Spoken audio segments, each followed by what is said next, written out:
Okay, we're picking back up where we left off. Again, the universal law and rule to why people do business with you is that they must know you, like you, and trust you. All right. So we just talked about there's certain things that you can do to allow people to get to know you and to make sure before they sit across from you that there's actually enough in the public domain to give people a good sense that this person isn't crazy. This person actually has a very good, a very interesting story or brand. And from what I see in the public domain, I believe that I want to get to know this person even better and I want to go to the next step to see if I really do like this person. All right. So there are a number of different things that you can do to help people or increase the likelihood that people will actually like you. And let me just say, if you have the choice, two equal products, two equal services out there, and one person is just wonderful, pleasant, great personality, and you really like them, and another person you can't stand, who's going to get the business? You already know. And that is the way in life, that is the way in business, and especially investors and large B2B clients that are going to land 5 to 7 figure deals. They do not have to do business with, excuse my language, with assholes. So don't be one. All right. So let's talk about some ways and things that you can do to get people to actually like or increase the likelihood that people will actually like you. So in some of my earlier videos, I talked about a tool, an acronym that helps you know how to find common ground with people. Common ground is so important because that is where, and I'll just say common ground, that is where people get comfortable. That is where people feel familiar. When you are familiar or when people start to feel comfortable around people, that's when your guard lowers down a little bit and you start to figure out there's some things that we have in common and this appears to be a safe place. When I feel safe, it makes it easier for me to get to like you, all right? So when you're talking to people, one way you can find common ground is through this acronym that I came up with called the CHOPS, all right? So the CHOPS is an acronym and it's a tool to help you remember how to establish or how to find common ground with anyone, anywhere, anytime. And I've been teaching this across the United States, across the world, no matter what language it's in, these things work. I use the CHOPS all the time when I'm preparing for business meetings, when I'm going to conferences, even when I'm having personal interactions with people that I might just go out with socially. I use the CHOPS. You know why? Because it works when you're out there chopping it up. All right. So CHOPS, the first letter in the CHOPS let's talk about is compliment. All right. So compliments. Great way to start a conversation or a great way to establish a rapport with somebody is by a simple, genuine compliment. There are plenty of different things. Everybody has something that you can compliment. It might be a person's outfit. It could be you saw a post when you were doing your homework about a comment that they made, or maybe it's an article that they published, or you saw them giving a talk. Being able to say, hey, before we get started, I just want to say congratulations. I saw the talk that you did at that conference last week, and that was phenomenal. Tell me a little bit more about the story behind it. That is a great way to establish rapport because it also shows you did a little homework and people want to know that they're important, that you invested a little time to really get to show that you care, right? So that is another way that people will get to like you because you spent time doing a little homework and finding out what's important to them. It's not all about you. It's important to know as much as possible about the people with whom you want to do business with, especially if you want them to invest $100,000, $250,000, $500,000, $1 million into your business, or you're asking that person to sign on the dotted line with you to do a $150,000, $200,000 deal. Very important. You might think it's miniature or not that important. These little things make a big difference, especially when there are big dollars at stake. All right. Compliments go a long way, and you know the right way to ask it as well. Genuine compliments. All right. Second thing is the H, and that is for hobbies, right? We aren't working all the time. And the other thing in these types of questions is also learning how to ask in the right way. People are busy, and you want to make it as easy as possible when you're talking to people, and don't make people think too hard. You ask, what are your hobbies? Then it's like, oh my gosh, I have to think through all the different things, all the different hobbies that I have. Which one do I want to talk about right now, especially in the interest of time? And these questions and the chops are important because they work for introverts, extroverts, ambiverts. It really doesn't matter. But if you leave it wide open, introverts may not give you a whole lot. Extroverts may give you way too much. So a way that you can regulate that is the way that you ask it. So instead of asking, oh, what are your hobbies? Instead, you might say, when you aren't working, what are the number one or number two things that you love to do at your spare time? In fact, make it easy. If you had your way and you're not working, what is the number one thing you love to do with your time, right? That makes it very easy because I can quickly filter and people can quickly determine what is my favorite thing to do. It's spending time with family, or it's dancing, or it's golfing. You know, if they say that's their number one thing, you know that is extremely important to them. And it might be some place that you guys have common interests, but finding out what their hobbies are is another way to find that common ground. And even if you guys have different hobbies, it allows you to appreciate more about getting to know that person. Again, whether this person is an investor, a VC or an angel investor, or they're a VP or CEO, they're still people. They have hobbies. They don't work all the time. There's something, even if they do work all the time, when they take a break, they do something. So find out what that something is.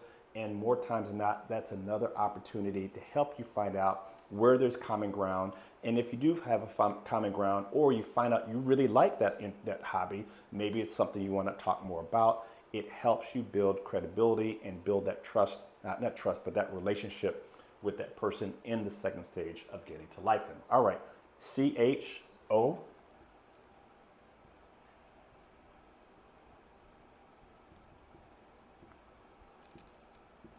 Occupation. What is it that they do for a living? And this is also very important because it's not just like, what kind of work do you do? That's what is the nature of your profession? Because some people might be an entrepreneur, they might be in accounting, they might be a photographer. So I just like to ask, instead of what kind of work you do, what's the nature of the work that you do or the type of business that you're in? And as they tell that, then you dig a little bit further to find out, oh, tell me the story of all the things you could have done. How did you end up in this profession? I'm curious, right? And when people ask you that, I also want to impress upon you the importance of talking about if you have a connection to your job, a personal story or connection to your job, especially if you're a business owner, especially if you're an entrepreneur, especially if you're a startup founder, because there's a saying, if you're trying to invest, get an investment, that VCs, angel investors, they invest in the jockey more than the horse, meaning that they want to know what makes you tick. So if you're a business owner, what they want to know is, what is your personal story behind this? So when business gets hard and you take my money, why are you going to stick with it? Or if I'm really considering doing a 5, 6, 7-figure deal with you, and business gets complicated, I want to know how vested you are. Are you just going to disappear? Is this company kind of just poof and go away? So your personal story behind your occupation and finding out other people's story about their occupation is a great way to find common ground, and also gets a little deeper in the relationship. And that is another thing that will help people get to like you if they feel, you know what, I know a little bit more about your personal story. It's not all business. You don't have to tell everything about your personal story, but there's a reason and a story behind how you got into the nature of the work that you're doing. All right, so we got compliments, hobbies, occupation. The first P, places. All right, places, easy work, easy work. And places can be so wide and so diverse. So I live in Atlanta, and Atlanta is a very transient place. And so when I go to networking events, one of the things that I always ask people, are you a native of Atlanta or are you a transplant like me? Because that helps me know very quickly the types of questions I want to ask afterwards. If they say, oh, I'm a native of Atlanta, born and raised, oh, what part of Atlanta did you grow up on? Did you go to school here? That's important because I work with and do a lot of work at Georgia Tech. And I also do work with Emory and many of the other universities. And that, again, thinking ahead, those are some things I know that I might be able to have in common with them. So places are very important. If you're searching and you find out people on social media, as we talked about, and getting to know folks, you're going to do your homework as well. You might see that they went on vacation. Hey, I was preparing for this meeting, and when I was looking at one of your posts, I saw that you recently went to Africa. I've always wanted to go to Africa. Tell me, what was it? Why did you go to Africa? And tell me about your trip. Where did you go? Easy work. That is another way to get people to talk about themselves, because as they talk about these things, you tend to find out what they're very passionate about. And that is so important, because if you can connect to their passion, you get to know about them and they get to know about you, you get to strengthen that like, all right? So places is very important. Now, the next P, pay attention, all right? P. People. And as I mentioned earlier, in the know, like, trust process, there is one way to shortcut that process. That is through people. Because if I find out that I know you and we have someone in common that wants to sell me something, if they're your friend and I'm trying to get to know them, that is a quick way to establish trust, because I trust you. And let's assume that I trust you and I know and like you and you're my bestie.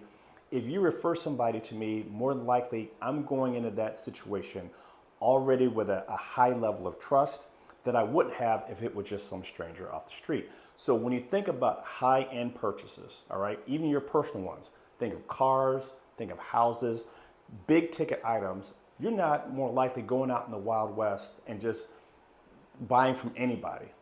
More than likely you've asked some people in your circle, hey, I'm gonna buy a car. Who do you buy your car from? The last couple of cars I bought, I got from referrals from friends of mine. So when I walked in there, I already knew what to expect. My real estate agents that I've worked with on the past couple houses, we know, family friend, right? You tend to trust and do business with people, especially for high ticket items, with people that you have familiarity. The good thing is, if most of the people you want to do business with are on platforms like LinkedIn, you can immediately see who you have in common. And if maybe not on LinkedIn, maybe on Instagram or Facebook, you can see common friends, people that you follow, or connections. That is a great way to start the conversation. Not stalkerish either. It's not like, oh, I saw that you're following this person. No, sometimes you might just say, hey, I saw you're following Kirk. I also know Kirk as well. How do you know Kirk? Or even better, if I do my homework and I find out that one of the people I want to meet with has a relationship or a connection, one of the things that I would do before I actually met that person is reach out to my person and get the scoop. I might say, hey, man, I actually met Kirk at a conference and I'm going to be meeting with him next week, but I see that you're connected. How well do you know Kirk? Right? You get that scoop. And maybe the person's like, oh, Kirk is my boy, blah, blah, blah. Would you mind doing the warm introduction, just connecting the dots? And when that happens, again, you go from zero to hero fast. That's another way, as I said, that you accelerate the know, like, trust process. So when you do your homework, as you're getting to know people and they're getting to know you, if you find out you have people in common before you meet with them or before you talk with them, and you know that there's somebody that you're really cool with that has that common connection, reach out to them, see how well they know that person. And if they do know the person well, have them introduce you. That helps you accelerate that cycle. Or they can also just give you the scoop. I don't know that person that well. That's cool also. Or they might say, you know what? I kind of know them well, but I'll just send them a message and let them know that, we're a common connection. The people factor is so important. Make sure you do your homework, because those relationships are so critical and important. And again, investors, business to business deals, the higher the dollar value, the more important. In fact, I tell people, that this is so important because your first investors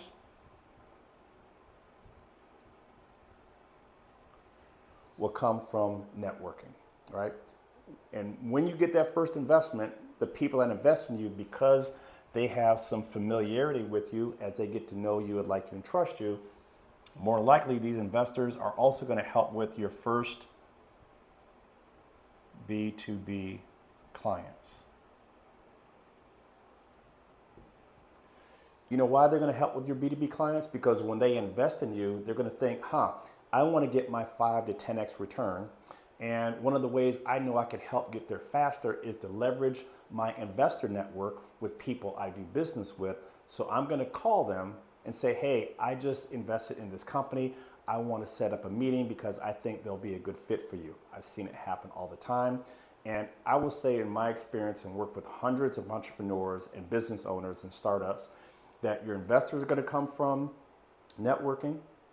Your first 5 to 10 large B2B clients are more likely going to come from networking. That's what I'm talking to you about, and I talk about that process.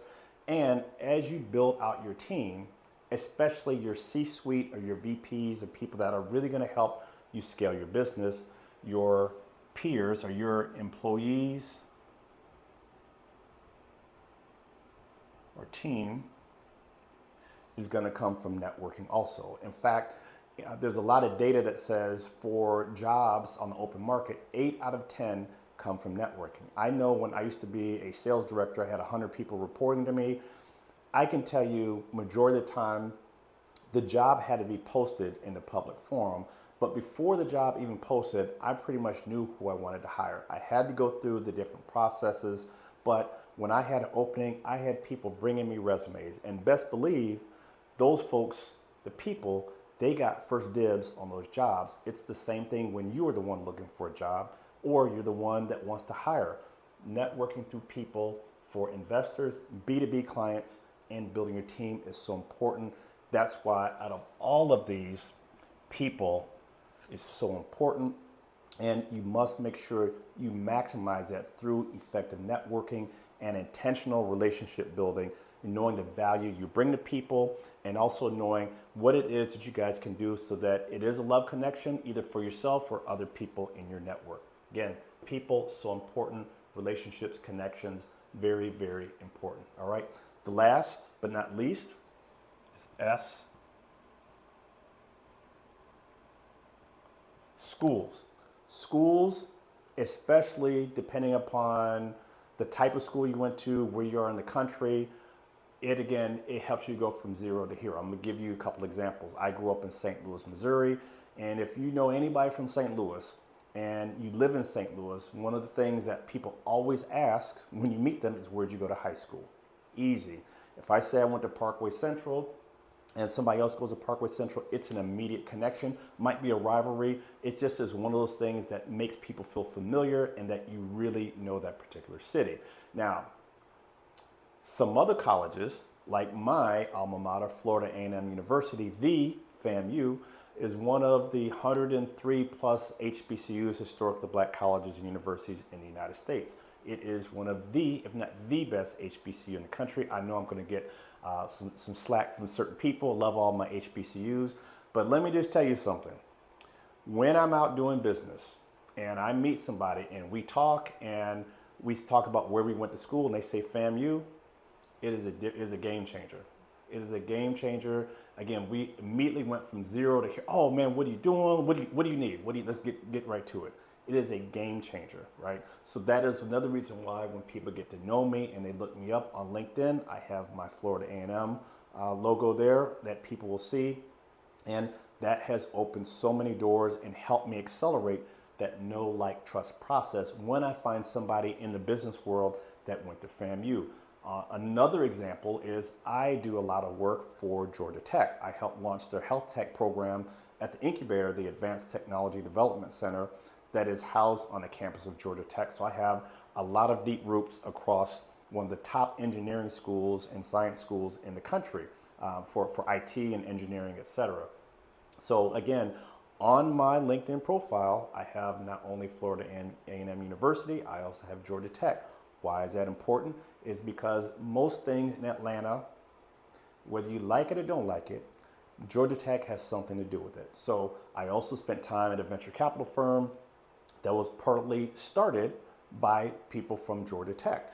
And those people have inroads into small corporations. And this is another reason why I know so much about B2B business, because I got to work with the people that are leading innovation at Delta Airlines, at Chick-fil-A, at UPS, at Invesco, at Inspire Brands, these global organizations that all have roots in Georgia Tech. So when I go meet people and talk about doing business in those worlds, Georgia Tech, in this instance, has a lot of credibility. And so that is why the S in schools is so important. So the chops are some tools that you can use in person, virtually, and doing your homework that will help you find common ground. And when people find common ground, they tend to be more comfortable. When they're more comfortable, they find things that are familiar to them.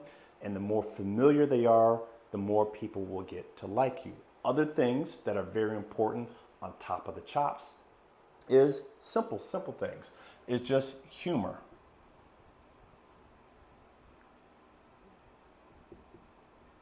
All right. Not everybody has a very gregarious sense of humor, but humor tends to make people very comfortable as well. So you don't have to be a comedian. And again, I know I have the spectrum between my introverts and my extroverts, and the gray area in between, where there's a lot of room in between. But humor goes a long way. Professional humor, you have to be sensitive to genders, ethnicities, cultures, things of that nature. So humor can work, but what's even better than humor is just overall kindness. Kindness goes a long way. And not just to the person that you want to get to meet, that you're going to be meeting with or doing business with, but kindness to their teams, their staff.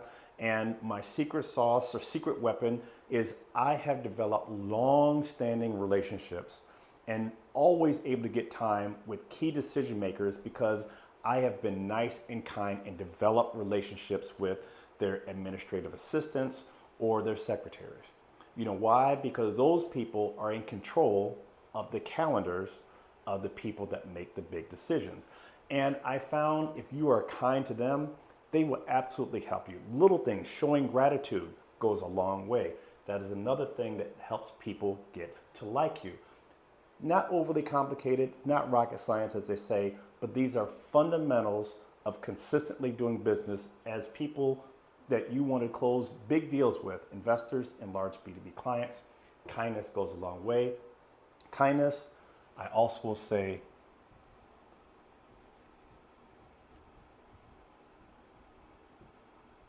competence. The fact that you can articulate clearly your knowledge about your company or your business goes a long way also. It lets people know that you have some domain expertise. You may not be the top of your game, but you can talk very knowledgeably and people feel like they can learn from you. That is another reason why people will get to like you. If you have a little bit of humor, you're kind, you're competent, and the last thing is you actually also listen, using reflective listening skills, mirroring. So if somebody says, "Yeah, I went to the Atlanta Braves game last week." "Oh, you went to the Braves game. Tell me, how was the Braves game?"